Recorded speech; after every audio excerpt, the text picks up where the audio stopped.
What's up, man? I know that just took a bit of the pleasure away from your evening today, but going back to your fight, how do you feel about your own performance? Man, that watching that just put me in a really bad mood. Um, I feel like my performance was good. It was the performance I was working on, I planned on.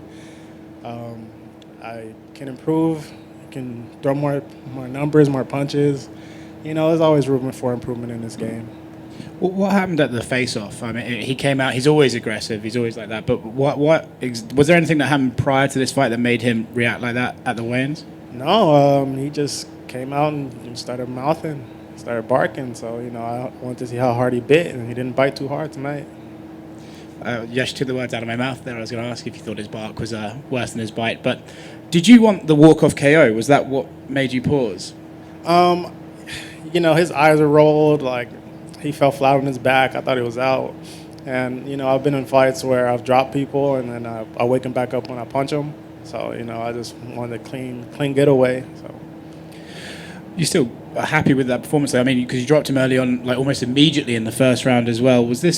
Did you know that you were a better striker than him? And did you know he was just going to rush in and try and cramp the space? And was this all stuff you anticipated? That's the only option he really had. I knew I was a better striker. I definitely knew I was a better grappler. I wasn't worried about his ground game. He was going to be desperate. I was ready for whatever he came with, and, I showed it. Did you say on the broadcast to Bisping that you've won a puppy? Yeah, so Unleashed Kennels, they said if I get a performance of the night bonus. So I'm waiting to see if I get the bonus, but more than likely I got a free puppy. It's pretty cool. Any particular breed or? American Bully. How did that come around? I've been following them for years. Like, they're my favorite dog kennel, so I talk to them like regularly. So it's been cool. Tarantulas and dogs. Yeah, I got a whole dog page. I do dog training. Like, I love dogs. Yeah. Why did you come out to the weigh-ins holding a tarantula? I know the nickname and everything like that, but what made you decide, I'll take this guy with me today? It was just a good way to stand out. And, since I get to drive out here to Vegas, I live in California, it was like my perfect opportunity to do it. I was going to do it last week against Thiago Moises, but I didn't know how the weigh-ins was going to be set up, so it just didn't feel right. So this week I was like, perfect. Like, I know, like, right after I step on the scale, it's going to be a face-off. I know how it's going to be ran, so just did it. I got to stand out. I'm the tarantula, original. Did you have to ask the UFC if you could do that, or did you just like bring him in your pocket? I didn't want to ask because I didn't want to get turned down, so I just did it. And there was no temptation to like come out to the face-off and just throw it at him? I figured he was going to try to get in my face and, like do all that, so I didn't want to like risk hurting her, like hurting the tarantula or like, just having some shit happen because that's what happened, so. Right. The next thing you have to do is bring it into the cage after you win and like put it on them. And They told me before we got here, before we left, they said no tarantulas at the events. So I can't do that. Spoil sports, man. Congratulations on the win. Thank you, appreciate it. And you kind of mentioned there, I was going to ask you if it was a female or a male. Yeah, female. She was a Mexican painted red leg. Brachypelma amelia is the Latin name for her. You could usually tell because they're much brighter colors and they're much prettier, I think, than the male counterparts. But how'd you even get into tarantulas, let alone to collect like 200, I think they said on the broadcast? Yeah, I had a fear of them. I misunderstood them, always said I would never own one. I ended up getting over that fear by purchasing one. I did my research, and then I'll never forget, I watched it drink water, and then it let me hold it, and I was hooked. And I bought like 30 at one point, and I had like a bunch of babies. Like, even at home right now, I got one that has an egg sac, so I'm gonna have a couple hundred babies when I get home. Well, I think that probably goes into saying to how you're able to fight. I think overcoming the fear of spider, let alone you're going in for a career fighting and doing something that most of us have a fear to do, to go in there and fight another person. So is it kind of work in tandem, the way that you're able to overcome your fear and yet you do something that most people are afraid to do for a living? Yeah, I think the whole spiel behind the tarantulas and me and just who I am as a person, the thing that links us all together is misunderstanding. So you can misunderstand something, but once you understand it, you have a different eye for it. And I misunderstood tarantulas. I didn't like them. Fighters are misunderstood because nobody wants to fight. They're like, why the hell would you do that? You're crazy. So I think it just all goes together. And something I was going to ask you, and I think you could tell by the emotion that you were showing when you came up, you just watched your teammate lose. But I was going to ask you, did you learn anything from Roosevelt? He had a previous bout with Brock, was able to get a rear naked choke. You got a rear naked choke. I didn't know if that's the kind of thing you guys kind of would. Did he tell you about that? Did you learn about that from him? Because you were close. He beat you in time just a little bit. I don't know if you saw that. And if that's the kind of thing you guys would rib each other about afterwards. We didn't really like talk about like how to finish him. He just told me he's gonna come out, he's gonna do this, he's gonna do that. We didn't really talk too much. He already knew I had it. He was confident in my abilities because we've trained together, so he knows me almost better than I know myself. So he had no worries about the outcome. He knew I was gonna win. We all thought I was gonna knock him out, so I got the submission. Last one for me. Michael was touching on a story in the broadcast.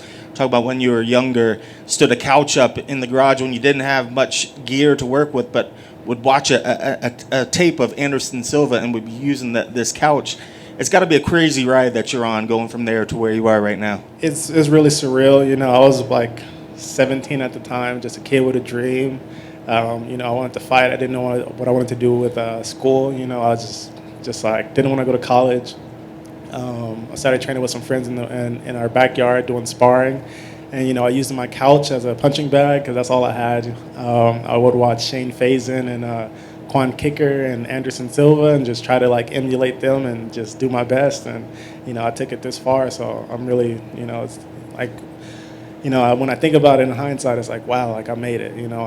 I'm chasing my dreams still.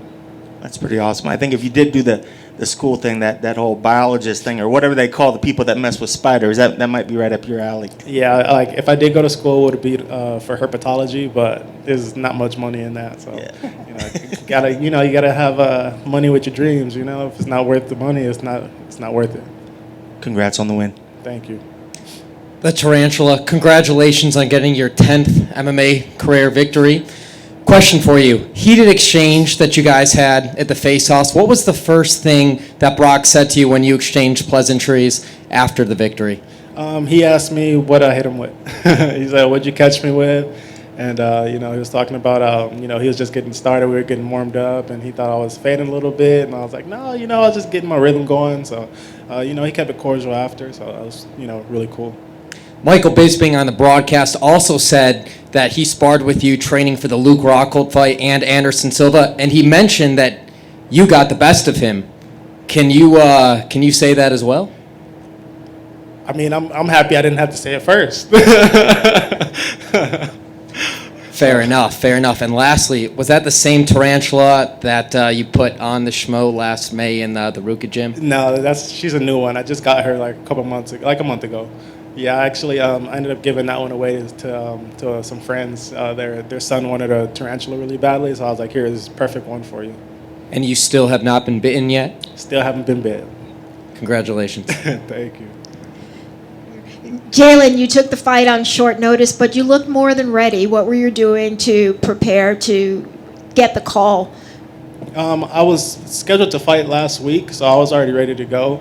The only concern about taking this fight was just the weight, because right after I heard I wasn't going to fight, I started eating. So I was up till 182 Wednesday when I got the call, and then he said he'd do a catch weight at 65. Weighed in at 63, I was ready to go. You dropped him, and then you gave him a couple of seconds to catch his breath. What was going through your head at that time? I thought he was out. No need for further damage. I'm more of a mixed martial artist than a fighter. I try to keep a poise about me, keep a little bit of respect in here. But like I said, I've dropped people and I've woken back up, and then I end up losing in the third round. So it's something I've experienced. So just playing a little smarter. But yeah, like I had the gas tank to just keep going and beat him this time. But I was just like, what's the point? And finally, for me, we always hear that MMA is a family. When you're a mixed martial artist, you have respect for your opponents, but you also have your real family as the ones that you train with. And thinking about Roosevelt, what are you going to tell him when you see him, I imagine, in the next couple of minutes? Honestly, just this whole interview has been hard to do because I keep thinking about my boy, man. Like that dude is like my little brother, so it was hard to watch that. I'm gonna just go tell him to keep his head up. And, we gotta you know, we got a bright future ahead of us, both of us. So, you know, it's hard for me to watch. You know, hats off to Crooms, but, you know, if we cross paths, I'm going to take his head off. Do you think actually you can learn anything from watching Roosevelt lose tonight? There was nothing to learn from that. He just got caught. You know, he came in a little tall, got caught with that hook, and, you know, he didn't know where he was, so he couldn't defend the guillotine.